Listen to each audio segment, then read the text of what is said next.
Good evening, everybody. Before we get started, I'd like to welcome Remco Bromlett to lead us in invocation. Thank you, Mr. Mayor. Let's pray together.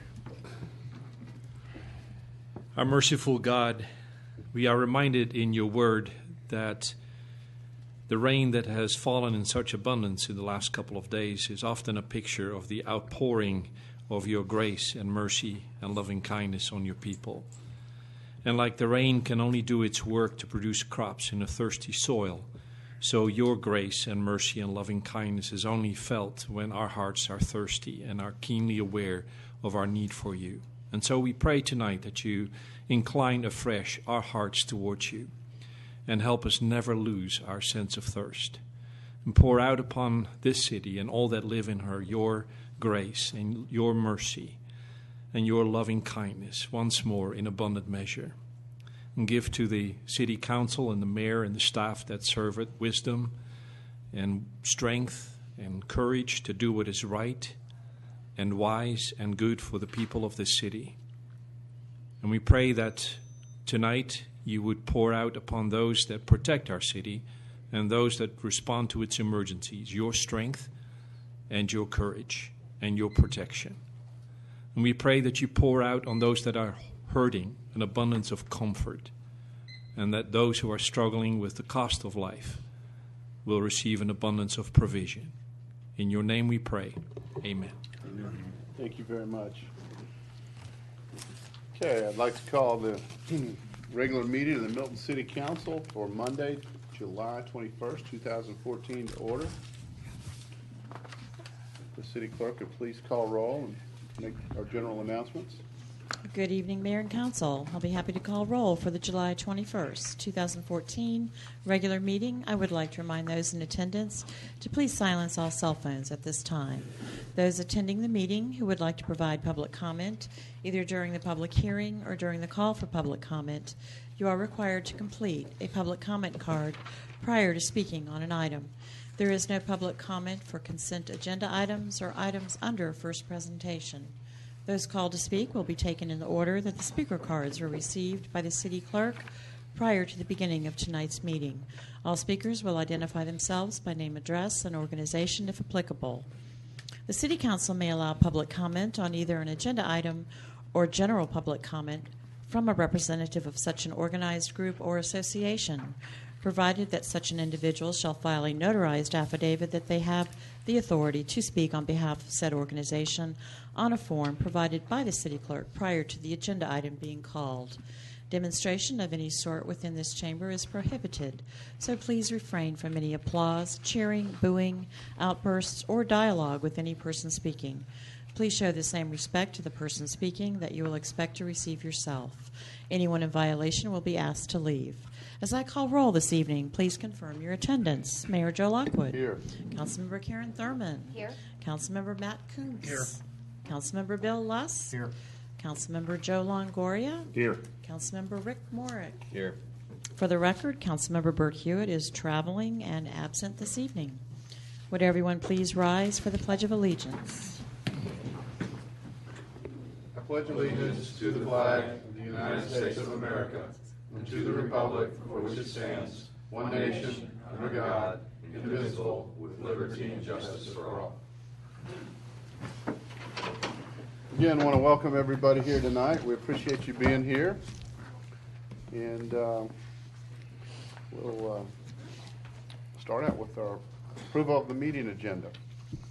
Our next item is approval of the meeting agenda. This is agenda item number 14204. Okay. I know we need to add an executive session to discuss land acquisition. Do we need litigation and personnel also?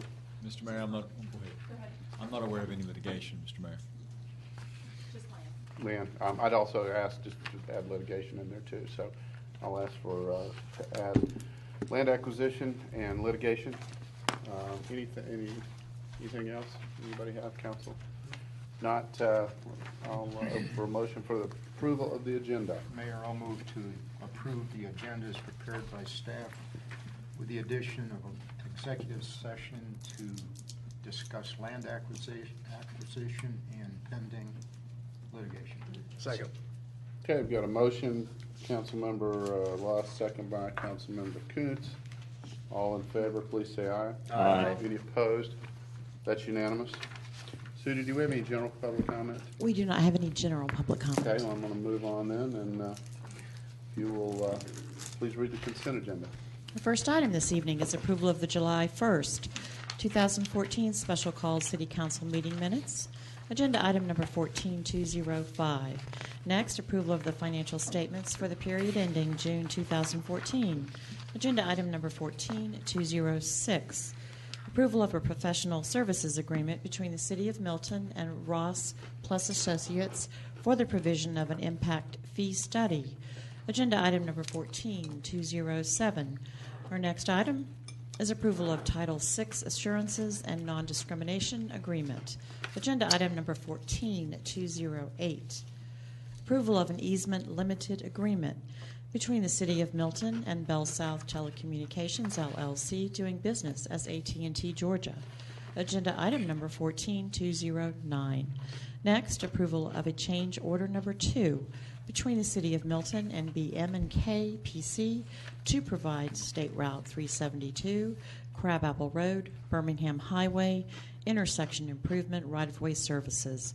Agenda item number 14210.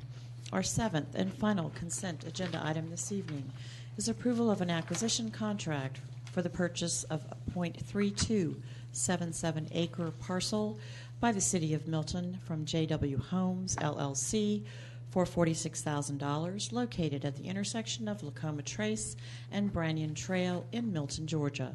Agenda item number 14211. Okay, do I have a motion? Mayor, I move that we approve the consent agenda as read by the city clerk. Second. Okay, I've got a motion for approval from Councilmember Longoria, second from Councilmember Morris. All in favor, please say aye. Aye. Any opposed? That's unanimous. We don't have any reports, presentations tonight, or any first presentations. So, Sudie, if you'll please sound the first item under public hearings. Our first item is consideration of a resolution of the City of Milton, Georgia, extending for 90 days a moratorium, barring the acceptance of applications for rezonings to the CUP, NUP, TR, R2, and R2A zoning districts. Agenda item number 14212. Mr. Ken Gerard. Mr. Mayor and members of the council, as you know, for some time, the City of Milton has had a moratorium with respect to the acceptance of new zoning applications for the zoning categories of CUP, NUP, TR, R2, and R2A. That moratorium on acceptance of rezoning applications for those zoning designations is set to expire August 1st, 2014. It is my understanding there may be a need to continue that moratorium for at least an additional 90 days. And there are some further agenda items on this very agenda which the council may in fact postpone. I'm not sure what the council's ultimate direction is going to be on those when we get there.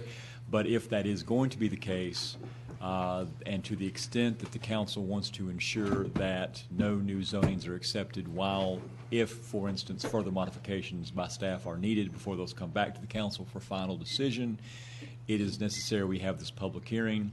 That will set the stage for something later in your agenda when you could in fact approve an extension of the existing moratorium for an additional 90 days. Mr. Mayor. Okay.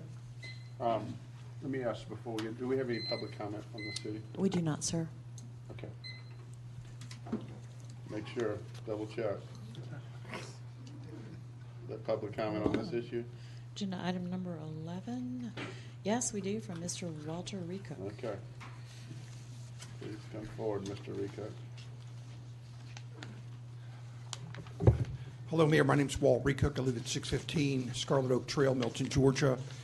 I'm not necessarily saying I'm against it, but what I'm concerned about, again, is just like the first time we had a moratorium, that why does that be 90 days? Is it something where a maximum 90 days or perhaps sooner? I think, again, it's a situation where really if we could give some staff some input on these changes, I think it would really help. And I think by the good graces of the of the community development. They are going to be meeting with a number of builders, developers, real estate agents this tomorrow, in fact, to talk about this and conservation subdivisions. So hopefully they'll get some good feedback on what we did. But again, just if we can make sure that it's, again, why does it have to be six months or 90 days or whatever? If we can get it done sooner. I think sometimes if you make it that long, then everybody knows they have that much time. If you make it shorter, then they know they have less time.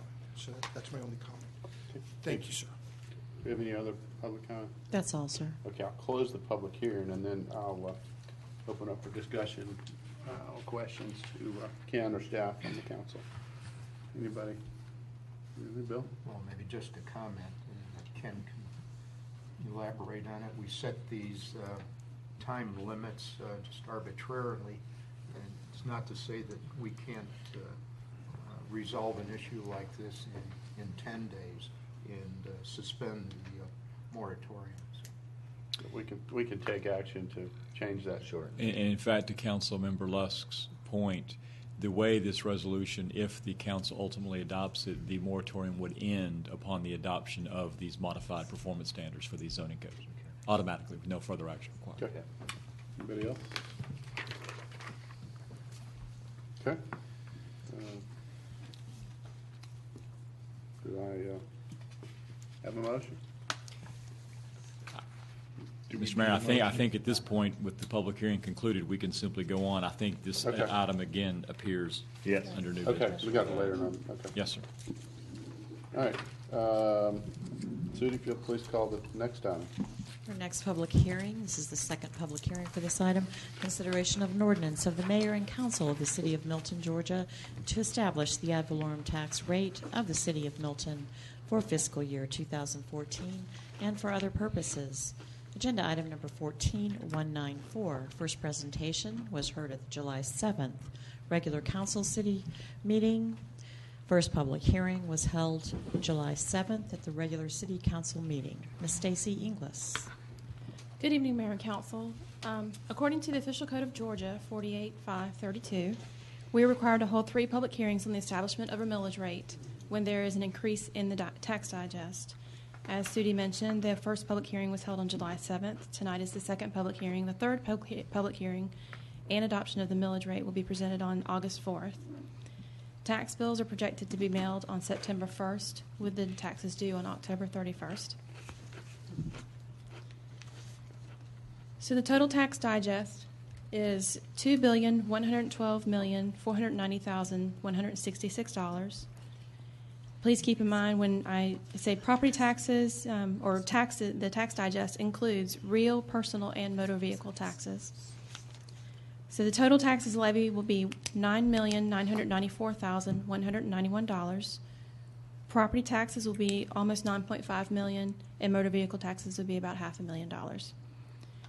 There's a property tax increase due to reassessments of existing property. This is inflationary reassessments only. When coupled with, and that's a tax increase of 4.17%. When coupled with the upsurge in the tax digest for newly improved properties, the overall taxes levied will be 8.1% higher than 2013.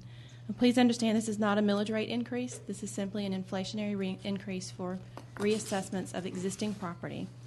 The millage rate of 4.731 mils is the same rate the city has had since our first tax billing in 2007. I'll be happy to answer any questions. Okay. Do we have any public comment? We do not, sir. Okay. I'll close the public hearing part. Is there any, Joe? Stacy, appreciate that update, and just for everybody's benefit that may not have been around as long as some of us, the city can't change the millage rate at all, can it? It's set by our city charter. We can't increase it unless there is a majority vote of the voters in the city. Okay, so the fact that we're having to report on this is really because we're getting more tax revenue because of the adjustment in the Assessments. Assessments, right? Okay. Yeah, basically, we're not raising our tax rate or anything. It's capped, but good news, I guess, is most people's property values have gone up, and Increase. we've added more property, so our actual dollar amount of taxes has increased. Correct. Anybody, Karen? Stacy, I know that Fulton County's having a hard time setting their millage rate, but whatever they do, since we bill us separately, has no impact on us actually sending out our city tax bills. The way the process works is the county has to set their millage rate, and then they send the tax digest into the state for certification. And then once they get the certification from the state, then they will bill their taxes, and then we receive the digest. So it actually does trigger So us getting the digest. If Fulton County doesn't get their millage rate set for another month or so, that could impact our collection of. It could possibly. Now, I spoke with the county today, or actually I had one of my employees speak with the county today. They are projected to set their millage rate on August 6th. And they have assured us that they are hoping to get the taxes billed by the end of August. Which would allow us to bill on September 1st. Yes. Since September 1st is Labor Day, we'll probably bill the day after Okay. or soon thereafter, but it'll be around September 1st, yes. Okay, anybody else?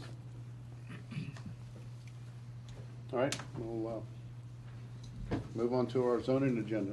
Sudi, if you'll please call. At the second regularly scheduled meeting of the month, the mayor and city council will consider a zoning agenda. These items include rezoning petitions, modifications of zoning, use permits, and associated concurrent variances, in addition to ordinances, resolutions, and text amendments. I would like to acquaint you with some of the rules and procedures for this meeting. The applicant and all those speaking in support of an application will be allowed a total of 10 minutes to present the petition. The applicant may choose to save some of the time for rebuttal following the presentation by the opposition. Since the burden of proof is upon the applicant will be allowed to make closing remarks provided time remains with the allotted time. The city clerk will be keeping track of time and will inform you periodically of the remaining time for your presentation. Those called to speak will be taken in the order that the speaker cards were received by the city clerk prior to the beginning of tonight's meeting.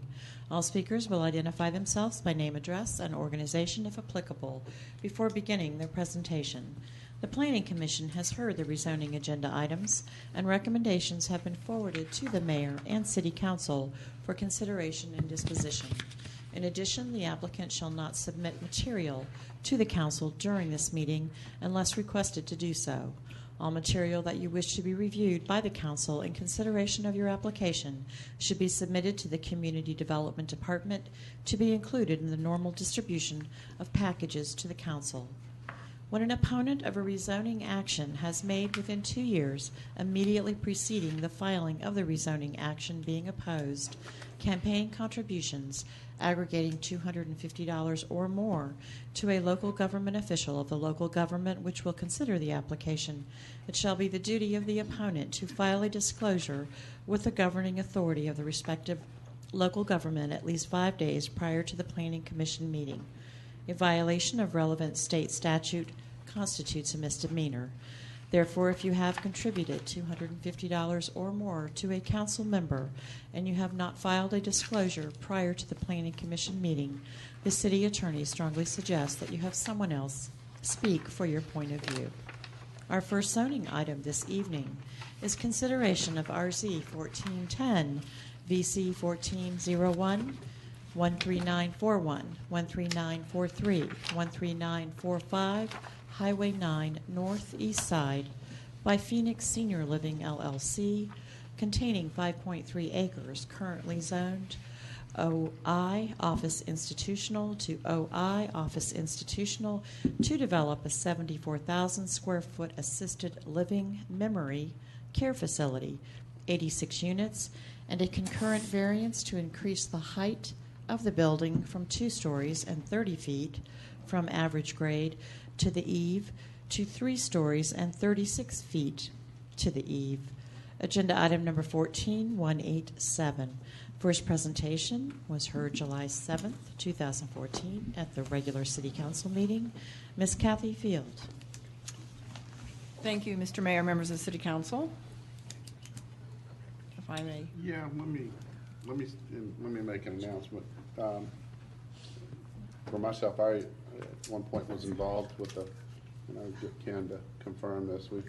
In the past, I think I've recused myself on this case because at one point I was involved with a company that owned the property. Right. And that's still a little bit in litigation, not that it has anything to do with this use or whatever, but I'll just for the record, I won't be voting on this, and I'm not going to comment on it, or I won't be voting on this. That's right. You had done that out of an abundance of caution. Abundance of caution. That's so. correct. Bill, do you want to? Yes, I too will recuse myself. My company is having discussions with the applicant, so All right. I'll remove myself. Understand? I don't know. Does Bill need to? No, you're he welcome can to just stay sit at the and podium. It's an open no. meeting. You're welcome to stay. So it's going to be nodding your head up and down and left and right. Okay, sorry, Kathy, go ahead. That's all right. Thank you. The first slide shows the site outlined in red. As we all know it, it's directly north of the CVS on Route 9. And we're showing the zoning. There are 4 parcels, and the northern ones are outside of the Deerfield Form-Based Code and are zoned O&I. And this particular slide shows the current zoning as it exists. And you can see the Form-Based Code covers the 2 southern parcels. Future land use map for this area shows it to be for mixed use. And you can see that it's the 2 northern parcels are located in what will be our Highway 9 North area. As you know, we went through the visioning, which proposes mixed use for this whole area, but it is not in place at the moment, but we try to honor the intent. The revised site plan is shown before you. That was submitted on June 18, 2014. And here is an elevation that was submitted June 25th of the proposed site. The subject site contains 5.3 acres and is undeveloped with a vacant house. The subject site was rezoned OI, Office Institutional, pursuant to RZ 07-10 for 28,104 square feet at a density of 5,332 square feet per acre of general office for the 4 parcels. And here's an analysis essentially of the zoning as it relates to the 4 parcels. You can see the 2 north parcels are in O&I. And then over the O&I, we have the Highway 9 overlay. And that Highway 9 overlay only allows 2 stories. The 2 south parcels are in the form-based code, the T5 transect zone to be specific. And it does allow greater density at 4 stories. So we have basically a cut in terms of the parcel, in terms of what the zoning is. Since the adoption of the Deerfield Highway 9 form-based code, there was a request to rezone from OI Office Institutional to Townhouse Residential to develop 24 single-family detached residences. Both the staff and planning commission recommended denial based on the future land use plan recommendation of mixed use and the form-based code recommending T5, which contemplates mixed-use development for that portion of the site within the T5 transect zone. The applicant withdrew the request without prejudice at the City Council meeting on January 22nd of this year. Based on the applicant's revised site plan submitted to the Community Development Department on June 18th, staff offers the following considerations. State Route 9 overlay district requirements. Based on all the required development standards, the site plan indicates compliance with the development standards for OI and the State Route 9 overlay district, except for the height. In terms of the Deerfield form-based code area, the development meets the intent of the development standards. Staff requested that the building be pushed forward to Route 9 as far as possible to be in keeping with the form-based code, and that's for both the Deerfield code as well as the intended code that we'll be putting in place for the State Route 9 North area. Although the rezoning process does not require architecture to be submitted, the applicant has worked with staff, including the city architect, to meet the requirements of essentially all of the codes that affect it. The applicant has submitted various designs and has responded to both the Design Review Board and the city architect's feedback to produce an aesthetically pleasing building. The rendering provided in the report reflects the latest iteration. The final building design, however, will be required to be presented to the Design Review Board prior to the issuance of the building permit. VC 14-01, to increase the height of the building from 2 stories and 30 feet from average grade to the eave to 3 stories and 36 feet from average grade to the eave, section 64-1095. The proposed building's height is 3 stories and 36 feet from average grade to the eave. The nature of assisted living facilities requires large amount of square footage and thus the need for the increase in stories and height. On this site, by designing a building vertically, less of the site is negatively impacted with additional vegetation removed. Staff also notes that the T5 transit zone permits buildings to be built up to 4 stories in height. The city architect has worked closely with the applicant's architect to present a building that is in keeping with the site, as well as designing a building to blend in with the site.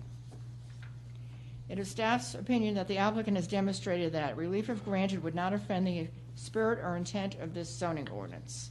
The applicant has designed a building that works with the site and has preserved a large portion of the site with vegetation as well as specimen trees. Additionally, the OI zoning district also allows buildings to be up to 4 stories in height, even though the Highway 9 overlay district requires 2 stories. There are such extraordinary and exceptional situations or conditions pertaining to the particular piece of property that the literal or strict application of this zoning ordinance would create an unnecessary hardship. Relief, if granted, would not cause a substantial detriment to the public good and surrounding properties. It is staff's opinion that if the site and the building are designed appropriately to ameliorate the effects of 3 stories, it will not cause a substantial detriment to the public good. Based on this analysis, staff recommends approval conditional of VC 14-01. Arborist comments. There are 11 specimen trees in the site that will require recompense. The applicant has stated that 3 specimen trees will be removed that consist of a 30-inch pine, 30-inch oak, and a 28-inch oak. Staff notes that in the previous rezoning pursuant to RZ 07-10, a condition of zoning was included to preserve 3 trees in the site, as identified as 1, 5, and 6. The exhibit will be included at the end of the staff report. The applicant has stated that these trees will be saved. In terms of the financial modeling impact, our analysis shows that over 20 years, the annual net physical impact over 20 years will be $515,479. In terms of public involvement, the CZIM meeting was held on May 27th. The applicant was present. There were 4 members of the community in attendance. There were no specific comments made regarding the project. Public participation report. The applicant hosted a public participation meeting on Monday, June 2nd at the Woodward Kroger Community Room. The applicant's report stated that no one appeared at the meeting. There was a courtesy review by the Design Review Board, and their comments include that the community would prefer a building with a non-institutional look, more of a bungalow style, looking for something with depth and perspective, more variations in the facade, consider multiple masses, would not oppose a 3-story building if it fit in the site properly. The subdivisions right behind the site in Lake Laurel may have issues with the proposed 3-story building. Rendering should show building an actual grade. Perhaps wait until the new Highway 9 North form-based code is completed and work with the city architect directly to come up with a product the community can buy into. Standards of review. The proposed assisted living facility developed with 74,000 square feet and a density of 13,962 square feet per acre is suitable to the existing uses to the south and the north. To the east, the required 75-foot understory buffer and 10-foot improvement setback provides the necessary screening. It is staff's opinion that the proposed use is suitable with adjacent and nearby developments and zonings and to the Deerfield South State Route 9 form-based code overlay district. Therefore, staff recommends approval conditional of RZ 14-10 and VC 14-01. The Planning Commission recommended approval conditional of both of these applications. Recommended conditions to the owner's agreement to restrict the use of the subject property as follows. An assisted living memory care facility with no more than 84 living units, no more than 74,000 square feet at a maximum density of 13,962 square feet per acre.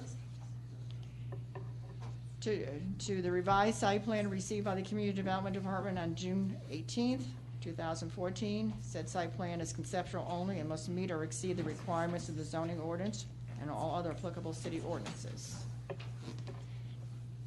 Height shall not exceed 3 stories and 36 feet from average grade to the roof eave. The preserved trees identified as 1, 5, and 6 on the exhibit attached, which is RZ 07-10. Prior to the issuance of a land disturbance permit, an approved combination plats shall be completed on the existing 4 parcels. The final design of the site and building to be approved by the city architect. And lastly, to the owner's agreement to abide by all requirements, dedication, improvements as per GDOT and the city's Director of Public Works. All stated conditions are to be met. And there are several of them, which I will not go into, but are included in your report. And Okay, are there any questions? directly for Kathy now before the presentation? Comment? Okay. Have public comment in support of this. Yes, we do. Applicant. Our first comment comes from Nathan Pete Hendricks.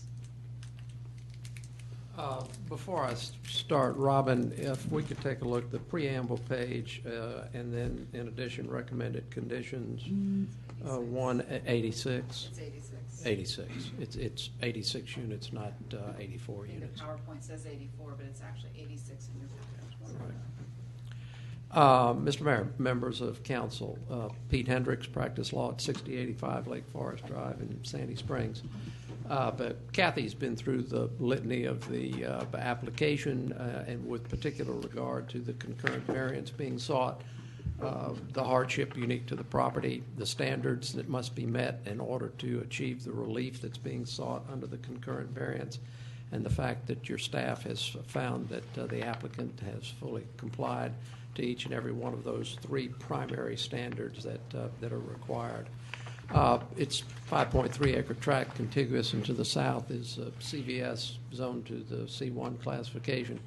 Contiguous and to the north is M1 zoning, and that is a sort of a comfort design facility that's being operated on that particular piece of property.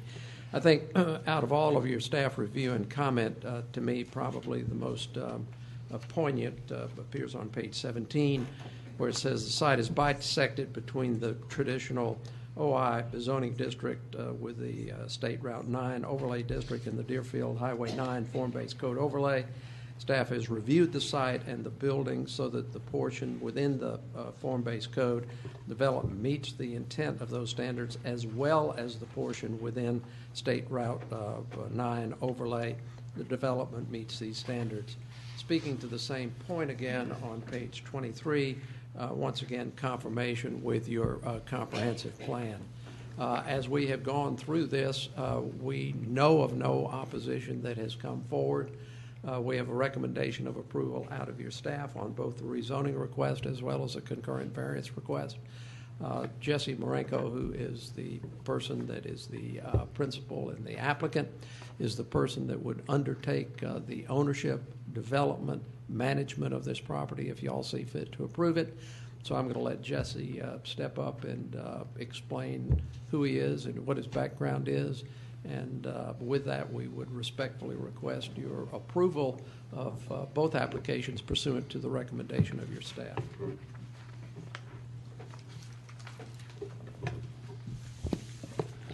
Good evening, Mayor and members of the City Council. I want to thank you for the opportunity to present this evening.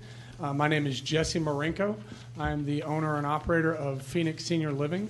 We are a locally held, privately held organization operating out of Kennesaw, Georgia. I grew up in the city of Georgia, played college ball at the University of West Georgia, so you could say I'm a locally homegrown guy. I have worked in senior housing for the last 15 years, worked for companies like Sunrise Senior Living, Brookdale Senior Living, and Benchmark Senior Living. Some of those were publicly held institutions and some of those were privately held institutions. I've worked from all capacities to single site management to the VP of operations over the East Coast to overseeing acquisitions and development for the privately held firm Benchmark Senior Living. The goal of Phoenix Senior Living is to be a quality organization that's focused on care, compassion for the resident, compliant with state guidelines and quality care, and also to create jobs within the local market. This assisted living community and memory care community will roughly create between 50 to 65 jobs within the Milton city of Milton overall. The community, as we've talked about, is an 86-unit community that will serve assisted living and memory care residents, so adding additional services to the market as well. And I just want to appreciate the opportunity to present. We also have my architect, Keith Allen, who's from RKS Green Consultants, who's developed the property, so I'll allow him to talk a little bit about the site and how he's designed it. Yes, my name is Keith Allen with RKS Green Consulting Group.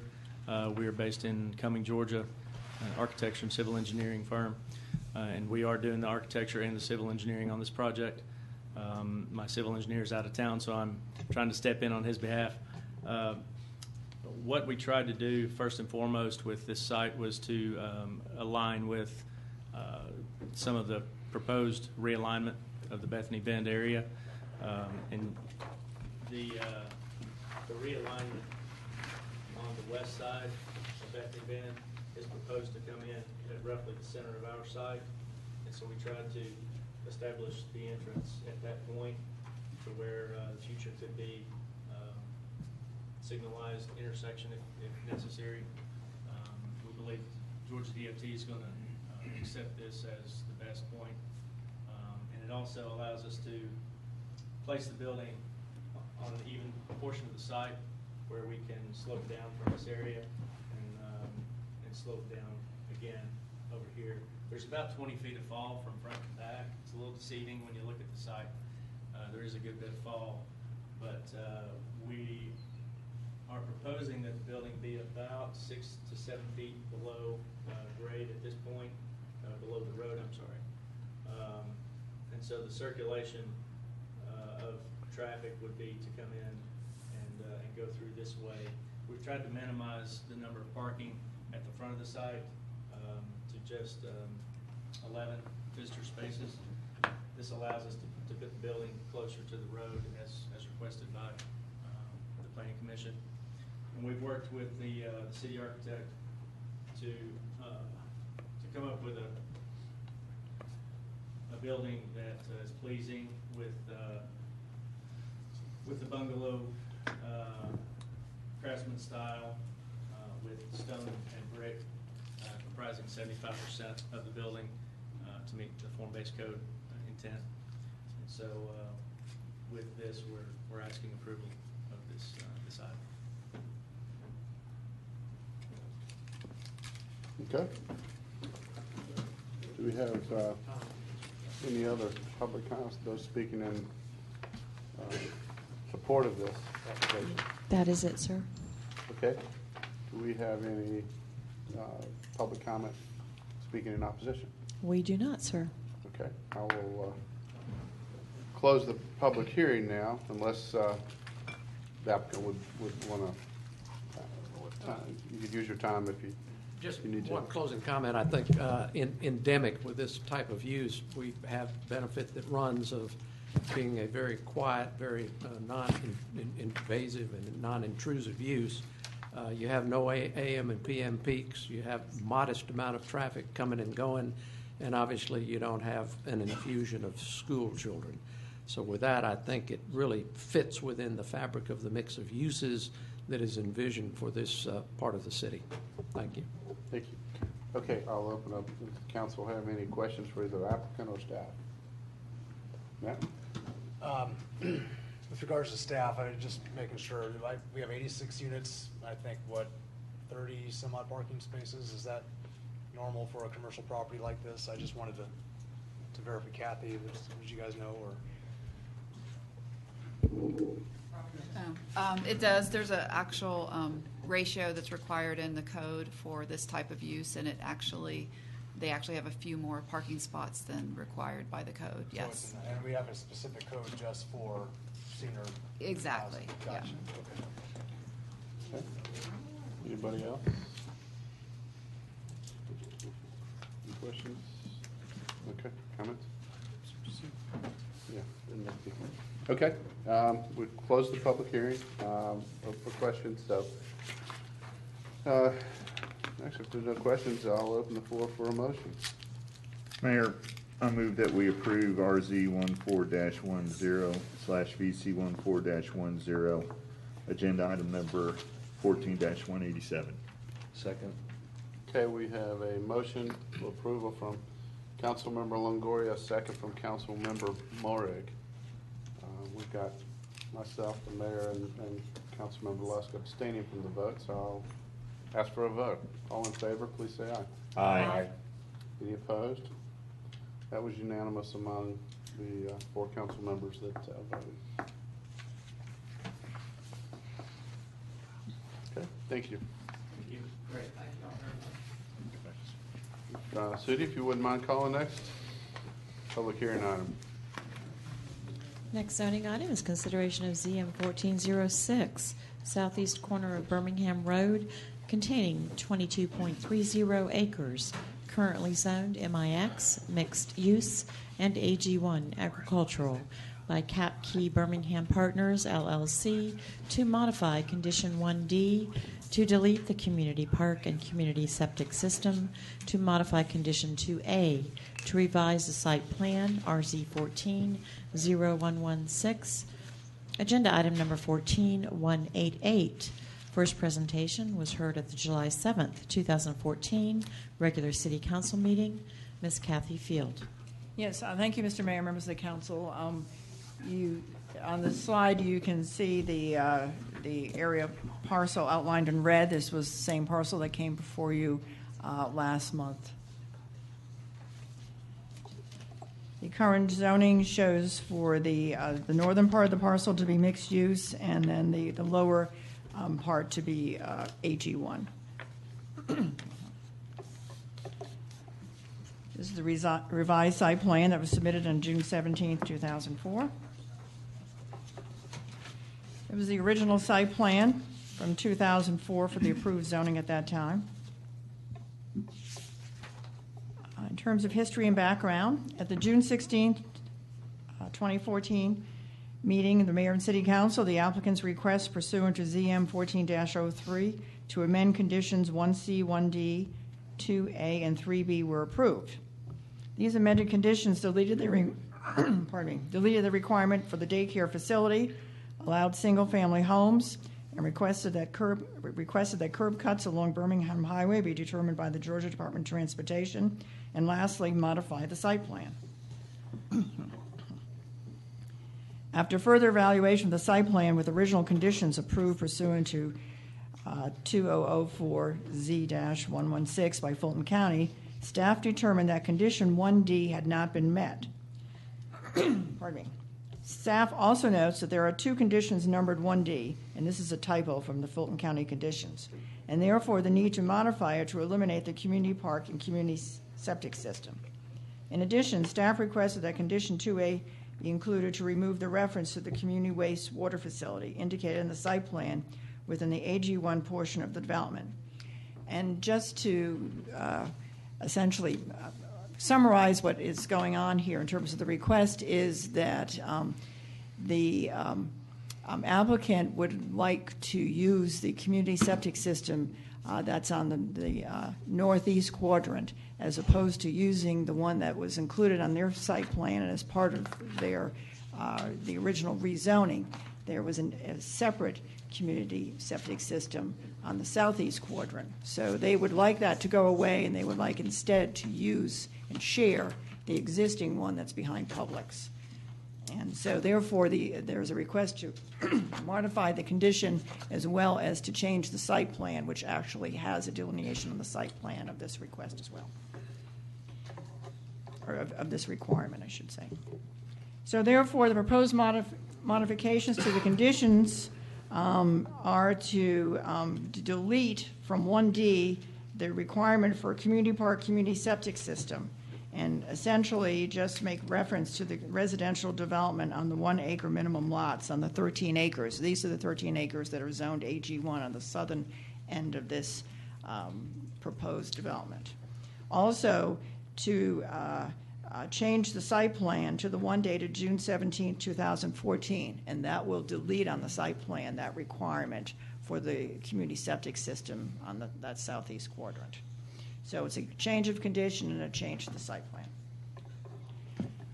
At the CZIM meeting of June 24th, there was no one from the community in attendance for this meeting. Pardon me. Analysis and recommendation. The applicant is requesting to delete the required community park and septic system as described above. It was the applicant's intent to serve the southeast quadrant with the existing community septic system located on the northeast quadrant. Staff notes that the 1 acre AG1 lots will be required to provide individual septic systems for each of their lots as required in 1D. In addition, the community park was to be developed in conjunction with the required community waste facility, which is how the community waste facility was developed on the northeast quadrant. If the community septic is deleted, so should the community park.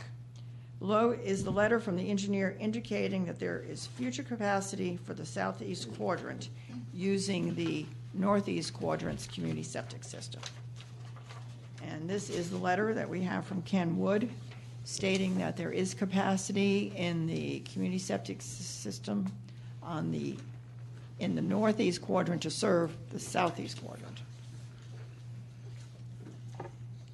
As mentioned before, there is reference on the 2004 site plan of community wastewater facility. The revised site plan indicates that general area as open space. This is an acceptable substitute, and at such time the site is developed, this area will remain undeveloped. Based on staff's analysis, staff recommends approval conditional of condition 2A and 2D as referenced above. Any questions? Any questions for Kathy on this? Okay, Bill? Maybe just one. Kathy? Yes, sir. I wasn't here at the previous meeting when this was discussed. What that area that was previously designated as the community park and the waste treatment system, what is that area going to become now? Will that be developed? It will not be developed, it will be open space, and that's what it will show on the revised site plan. Thank Okay. Staff recommended approval of conditions 2A and 2B, you said. What about 1D, which was to modify? Are y'all recommending approval, I assume, of all that too? Yes, Robin, can you clarify that? Is that a typo? As I was reading it, is it two? It should be 2A and 1D as referenced above. It should be,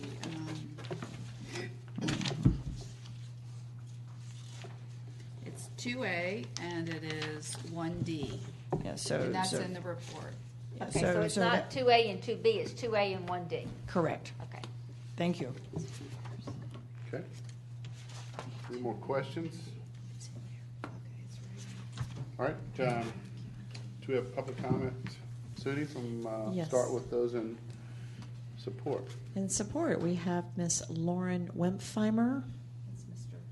Mr. Excuse me.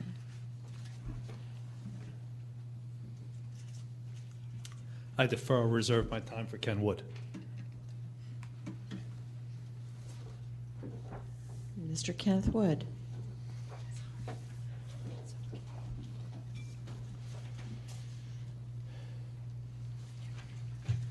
Kenneth Wood, 350 Research Court, Peachtree Corners, Georgia.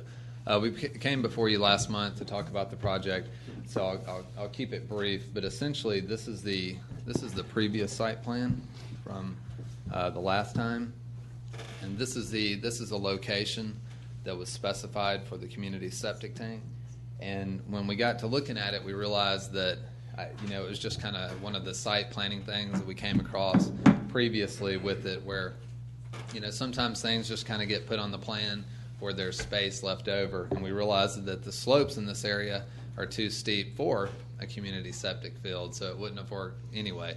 So then we had a lot of discussions with A.G. Armstrong, the owner of the treatment plant, and realized that there was sufficient capacity for the development. And so we worked with his engineer and myself and came to a conclusion that there was capacity for the 33 single-family or townhomes to be proposed up here, as well as additional capacity for the commercial.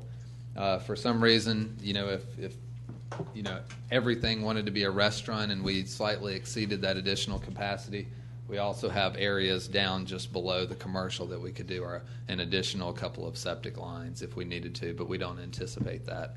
So for right now, the area that we have on our site plan, the question that came up just a second ago, our open space area is actually even larger. That's kind of the area that has a lot of the existing trees, and it's not really suitable for that area. And so if there was going to be an additional septic field, it'd be down there just below the roundabout. But for now, we've checked the capacity. We've worked with Armstrong. We feel like we have a superior plan to what it was before. And with that, I'll reserve any time for questions. Okay. City, do we have any more public comment in support? That's all in support, and we have none in opposition. Opposition. Okay. Then I will allow, before I close the public hearing, does the applicant have any closing comments they want to make with the reserved time? Okay. Close the public hearing. Open back up for the council to whether you want questions for the applicant or staff, or if there are none, open up for a motion. Yeah. Mayor, I'll make a motion that we approve the consideration of ZM 14-06 with the staff conditions. I'll second it. Okay, I have a motion by Councilmember Kuntz with a second by Councilmember Thurman. Any discussion? All in favor, please say aye. Aye. Any opposed? That passes unanimous. All right. City, if you will please call the next zoning. Next zoning item is consideration of RZ 1405 to amend Article 6, Division 23, CUP, Community Unit Plan District. Agenda item number 14189. First presentation was heard on July 7th, 2014. Regular City Council meeting. This item was discussed on July 14th, 2014 at the City Council work session. Ms. Kathy Field. Mayor and Council, I can handle this one tonight because we're going to ask that you defer these next several items. Coming out of the work session that we had last week, there was some question as to how this worked in parallel with the overlay that was adopted in June, as well as the discussion surrounding a conservation subdivision ordinance that will come forward at some point in the future. It's still in its very early working stages. Excuse me. So tonight, with your acceptance of our request for defer, I'm here looking at my calendar at this point because I know we have to defer to a date specific. And I guess I would say that tonight, since it's a zoning agenda, if you defer, our request would be that you defer this item in the next couple to September the 15th, which will be the calendar that I believe that has a zoning agenda on it. That's a work session, so let's go September 22nd then. September 22nd would be the deferral. Okay. If you have any questions, I'm happy to answer them, but we're going to have a lot of discussion on all of these text amendments. You're saying we want to defer 5, 6, 7, 8, and 9 all to the 15th? No, we need to do them individually, but we'll need to do 5, 6, 7, and 8. All right. And then ask if, well, we'll get to 9 in a second, but just ask that you allow that one to be withdrawn because it doesn't apply. Right. So 5, 6, 7, and 8, and the presentation will be the same and seek the Okay, same but action right September now, 22nd. to defer to that date, we've just got on the table the one. Correct. Just the first one. RZ 14. Okay. Anybody want to make a comment or make a motion? Mayor, I move that we defer agenda item number 14-189 to the September 15th meeting. 22nd. 20 or the 22nd. The September 22nd meeting. Sorry. Second. Okay, did I hear second? Second. Okay, a motion from Councilmember Longoria, second from Councilmember Maury On this particular for deferral. We do have public comment on this, Oh. Mayor. Okay, I'm Oh. sorry. My We bad. jumped the gun. Then we'll open up for public comment. And that's Mr. Walter Recook.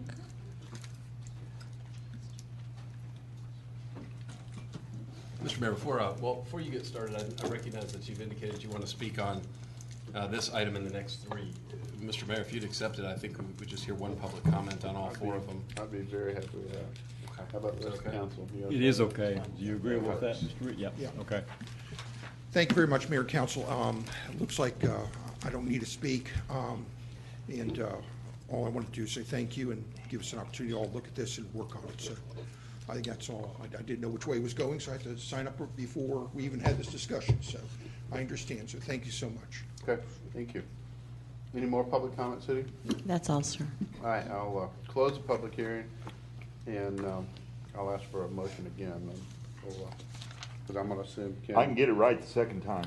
Yeah, I think in What light of the day? public hearing, let's go ahead and do the motion. Okay, go ahead, Joe. Mayor, I move that we defer agenda item number 14-189 to the September 22nd, 2014 meeting. Second. Okay, a motion from Councilmember Longoria, a second from Councilmember Morrig for deferral. All in favor, please say aye. Aye. Any opposed? That's unanimous. Sudi, if you'll please call the next item. Next item is consideration of RZ 1406 to amend Article 6, Division 24, NUP, Neighborhood Unit Plan District, agenda item number 14190. First presentation at the July 7th, 2014 regular City Council meeting. This item was discussed at the July 14th, 2014 City Council work session. Mr. Mayor, members of the council, the same presentation on this one. Okay. Mayor. Do we have, just make sure we're not in public, any public comment? None, sir. Do we have any public comment at all? None at all. No, okay. Then I'll close the hearing and open up for questions or a motion. Mayor, I move that we defer agenda item number 14-190 to the September 22nd, 2014 meeting. Second. Okay, I've got a motion from Councilmember Longoria, second from Councilmember Lush for deferral. All in favor, please say aye. Aye. Any opposed? That's unanimous. City, if you please call the next item. Next item is consideration of RZ 1407 to amend Article 6, Division 13, TR, Townhouse Residential District. Agenda item number 14191, first presentation at July 7th, 2014 regular City Council meeting. This item was discussed at the July 14th, 2014 City Council work session. Okay. No public comment. Any questions from council? Do I have a motion for deferral? Mr. Mayor, I'll make a motion that we defer agenda item number 14191 to September 27th. Okay, do I have a second? Second. I have a motion for deferral from Councilmember Kuntz, second from Councilmember Morrig. All in favor, please say aye. Aye. Any opposed? That's unanimous. Sudi, if you'll please call the next item. Next item is consideration of RZ 1408 to amend Article 6, Division 4, R2, Single Family Residential District, agenda item number 14192. First presentation was heard at the July 7th, 2014 regular City Council meeting. This item was discussed at the July 14th, 2014 City Council work session. Okay, we have no public comments, so I'll close the hearing and open up for a motion. Mr. Mayor, I'd like to make a motion that we defer agenda item number 14-192 to the September 22nd regular council meeting. Second. Okay, I have a motion for deferral from Councilmember Morrig, second from Councilmember Kuntz. All in favor, please say aye. Aye. Any opposed? That passes unanimous. Sudi, if you'll please call the next item. Next item is consideration of RZ 1409 to amend Article 6, Division 5, R2A, Single Family Residential District, agenda item number 14193. First presentation at the July 7th, 2014 regular City Council meeting. The item was discussed at the July 14th, 2014 City Council work session. Mayor and council, this one's a little bit different in that this one we thought needed to be included in the moratorium for consideration and review at the beginning, and it in fact does not. So this one, rather than continuing to hold it open while we work on a text amendment and to keep it as a part of the moratorium, it just doesn't need to be there. So this one, if the motion would be to accept the withdrawal of the agenda item, that would be our staff recommendation. Okay, we don't have any public comment, right? I think We closed do the not, public sir. hearing. With that comment from city manager, does anybody have any questions or want to make a motion on this? I'll make a motion, Mr. Mayor. I move to approve the withdrawal of RZ 14-09 to amend Article 6, Division 5, R2A Single Family Residential District, agenda item number 14193. Second.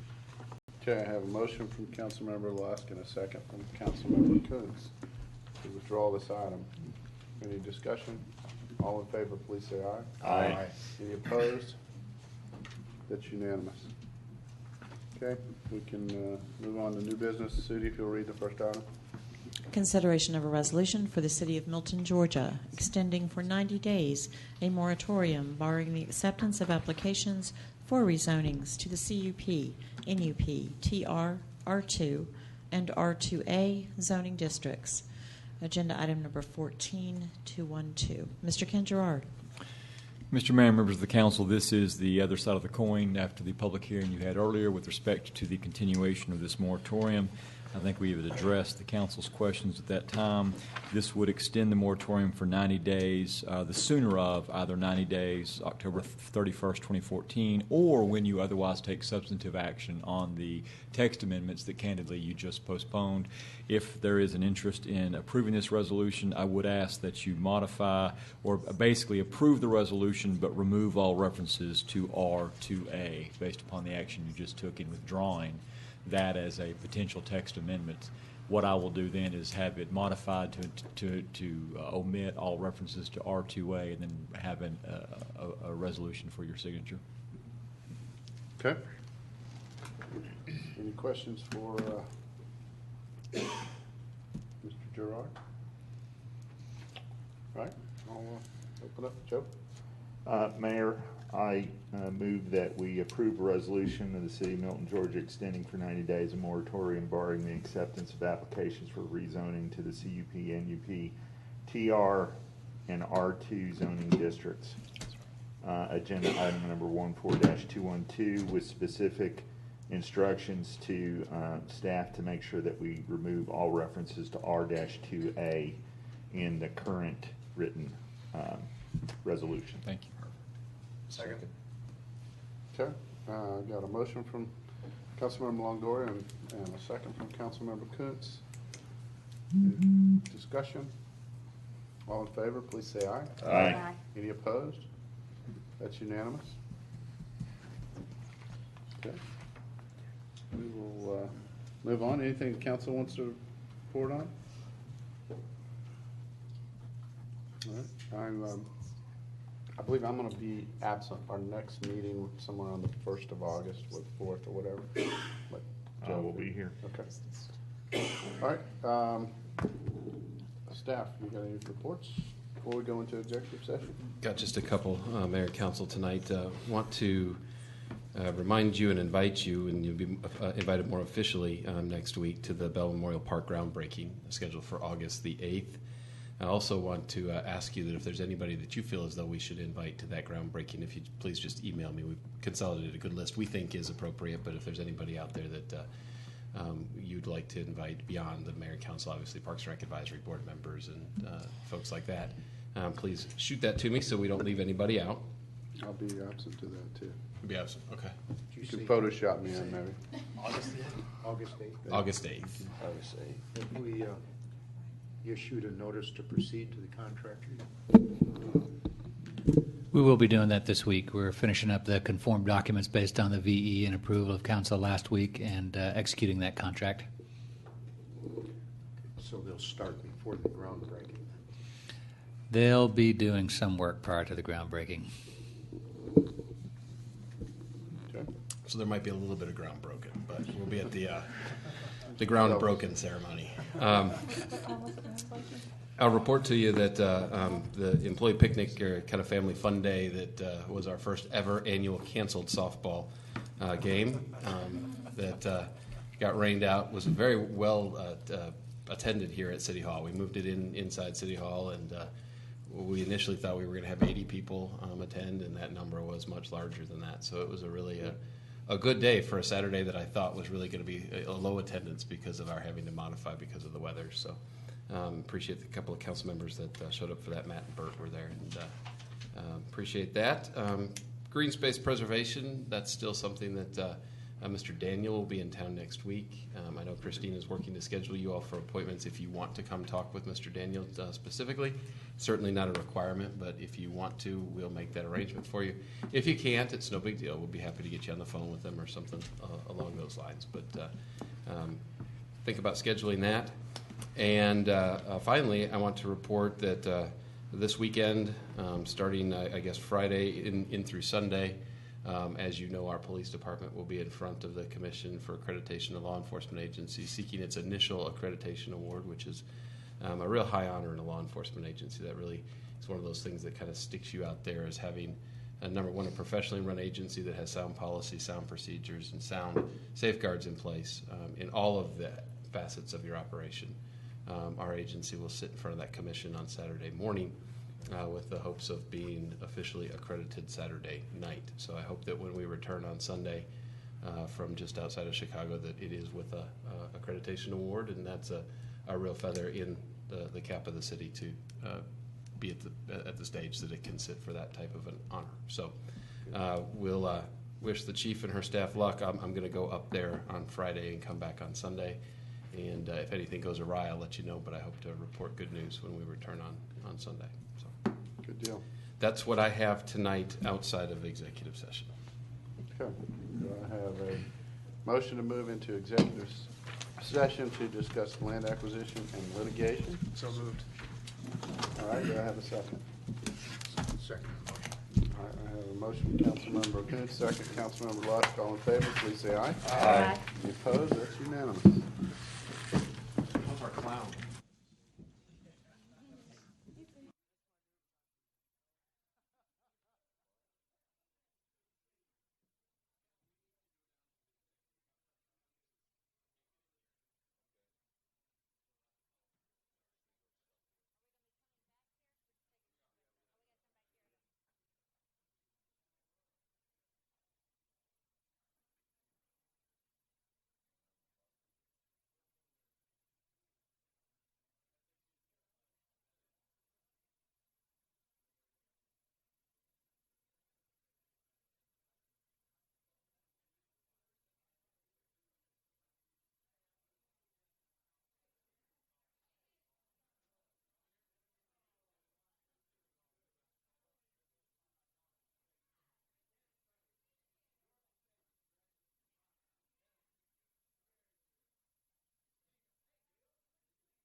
caffeine and a lot of sugar here, so the two are offsetting each other. I had a crash. All in favor to adjourn? We have to reconvene? Reconvene. Aye. Aye. Unanimous. Move to adjourn.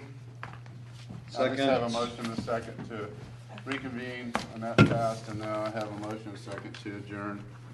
All in favor, please say aye. Aye.